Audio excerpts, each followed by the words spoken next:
حضرت خالد بن ولید رضی اللہ تعالیٰ عنہ اسلام کے عظیم سپہ سالار اور جنگجو تھے جنہیں سیف اللہ کا لقب دیا گیا ہے۔ آپ کا پورا نام خالد بن ولید بن مغیرہ مخزومی تھا۔ آپ کا تعلق قریش کے ایک معزز خاندان سے تھا اور آپ مکہ مکرمہ میں پیدا ہوئے۔ ابتدائی تعلیم کے حوالے سے یہ مشہور ہے کہ حضرت خالد بن ولید کے والد ولید بن مغیرہ قریش کے معزز سرداروں میں سے تھے۔ حضرت خالد کی ابتدائی زندگی مکہ میں گزری اور آپ کو لڑنے کا شوق بچپن ہی سے تھا۔ آپ گھڑ سواری، نیزہ بازی اور تلوار بازی میں ماہر تھے۔ ان کی اسلام کی قبولیت کے واقعات مختلف کتابوں میں مختلف طریقے سے بیان کی گئی ہے۔ حضرت خالد بن ولید ابتدائی طور پر اسلام کے مخالف تھے اور انہوں نے کئی جنگوں میں مسلمانوں کے خلاف حصہ لیا، جن میں جنگ احد بھی شامل ہے، جہاں ان کی حکمت عملی کے باعث مسلمانوں کو نقصان اٹھانا پڑا۔ تاہم 8 ہجری میں جنگ موتا کے بعد حضرت خالد بن ولید نے اسلام قبول کر لیا اور مدینہ منورہ جا کر رسول اللہ صلی اللہ علیہ وآلہ وسلم کے ہاتھ پر بیعت کی۔ ان کی جنگی فتوحات کے قصے کسی سے ڈھکے چھپے نہیں ہیں۔ حضرت خالد بن ولید کی زندگی کا زیادہ تر حصہ میدان جنگ میں گزرا۔ آپ نے اسلامی فوج کی قیادت کرتے ہوئے کئی بڑی جنگوں میں حصہ لیا اور فتح حاصل کی۔ ان میں جنگ موتا، جنگ یرموک اور جنگ قادسیہ شامل ہے۔ جنگ موتا آپ کی پہلی جنگ تھی جہاں آپ کو رسول اللہ صلی اللہ علیہ وآلہ وسلم نے سپہ سالار مقرر کیا۔ آپ نے نہایت بہادری سے رومی فوجیوں کا مقابلہ کیا اور مسلمانوں کو نقصان سے بچایا۔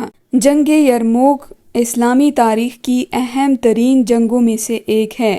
اس جنگ میں حضرت خالد بن ولید نے رومیوں کو شکست دی اور اسلامی فوج کے لیے اہم کامیابیاں حاصل کی۔ جنگ قادسیہ مسلمانوں اور فارسی سلطنت کے درمیان لڑی گئی، جس میں حضرت خالد کی قیادت میں مسلمانوں نے فارسیوں کو شکست دی اور اسلامی فتوحات کا دائرہ وسیع کیا۔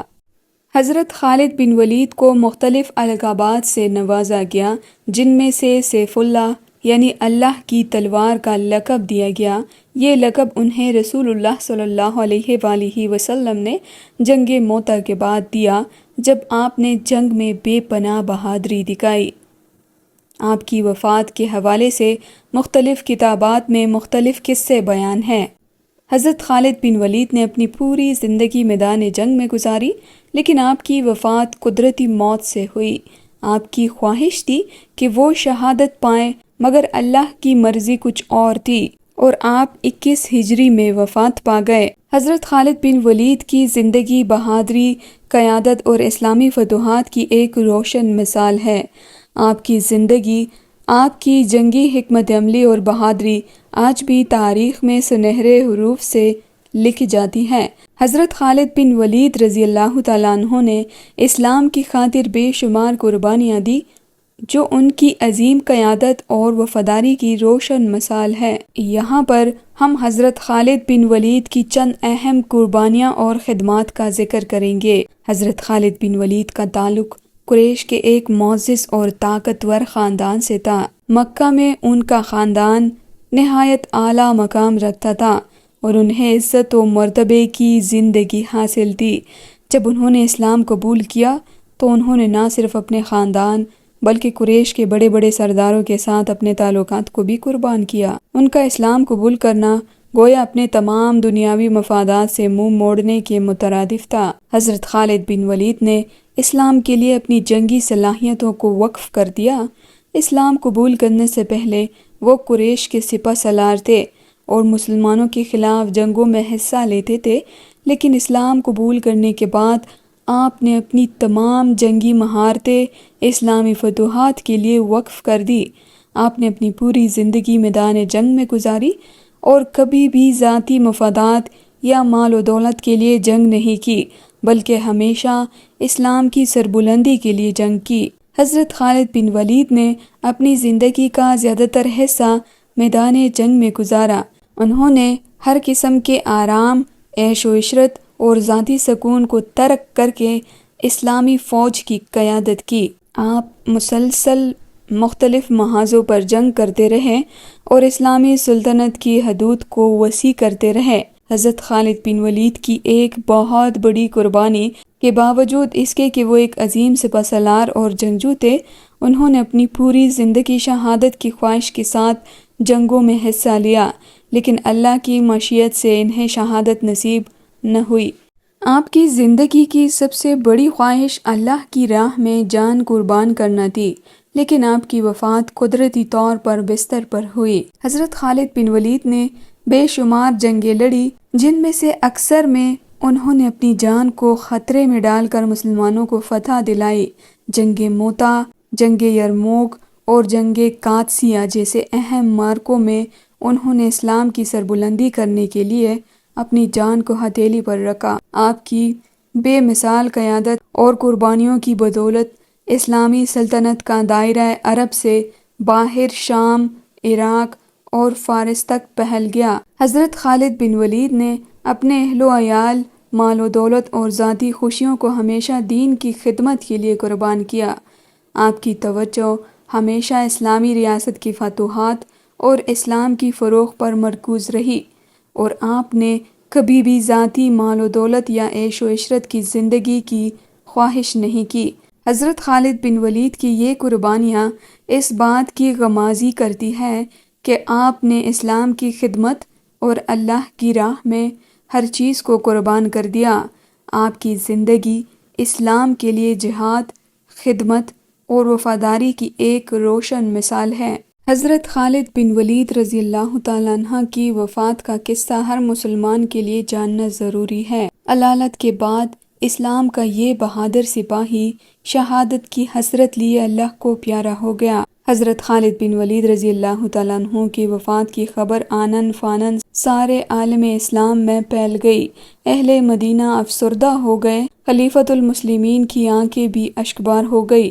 حمص والوں نے آپ کی آرام گاہ شاہراہ حما پر ایک باغ میں مسجد بنائی، جسے لوگ مسجد خالد بن ولید رضی اللہ تعالیٰ عنہ کہتے ہیں۔ آپ نے 58 سال کی عمر پائی۔ حضرت خالد بن ولید کی وفات کے بعد جب ان کے اثاثے کا جائزہ لیا گیا تو معلوم ہوا کہ آپ نے ایک غلام، ایک گھوڑا اور چند ہتھیاروں کے سوا کچھ نہیں چھوڑا۔ اللہ دنیا کا سب سے بڑا جرنیل اور ذاتی اثاثے کی یہ کیفیت اس سے صاف ظاہر ہے کہ ان کی زندگی کا مقصد نہ ذاتی وجاہت تھا اور نہ پرتکلف زندگی، بلکہ راہ خدا میں شہادت کی طلب ہی ان کا مقصد حیات تھا۔ ان کی جان اللہ کی راہ میں وقف تھی اور مال بھی اللہ کی راہ میں صرف ہوا۔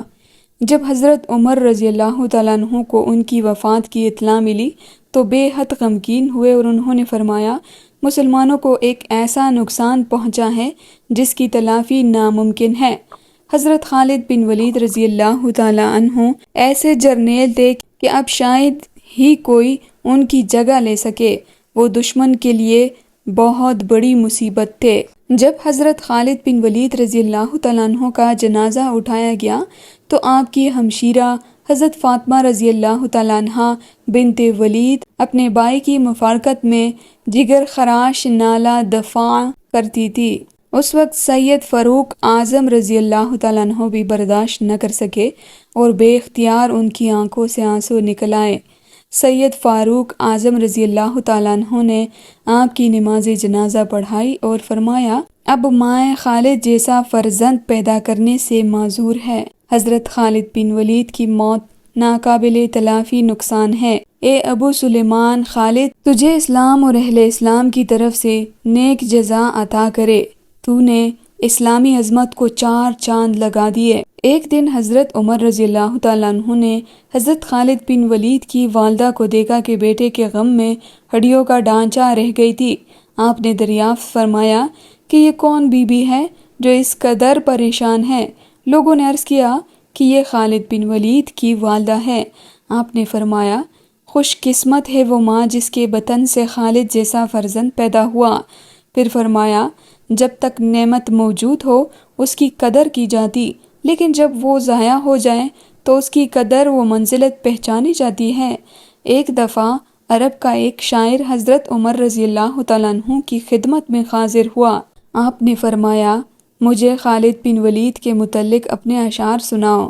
وہ عرب کا بہترین شاعر تھا، لیکن اشعار سننے کے بعد سیدنا فاروق رضی اللہ تعالیٰ عنہ نے فرمایا، تم خالد کا حق ادا نہیں کر سکے۔ حضرت خالد بن ولید رضی اللہ تعالیٰ عنہ کے اولادوں میں سے 3 بیٹے تھے۔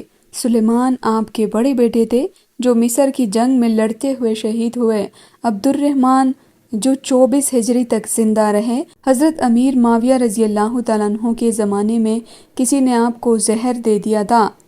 حضرت خالد بن ولید کا ایک پوتا بھی تھا، آپ کا نام خالد بن عبد الرحمن بن خالد بن ولید۔ وہ بھی ان کی طرح بہادر تھے، لیکن ان سے نسل آگے نہ بڑھ سکی۔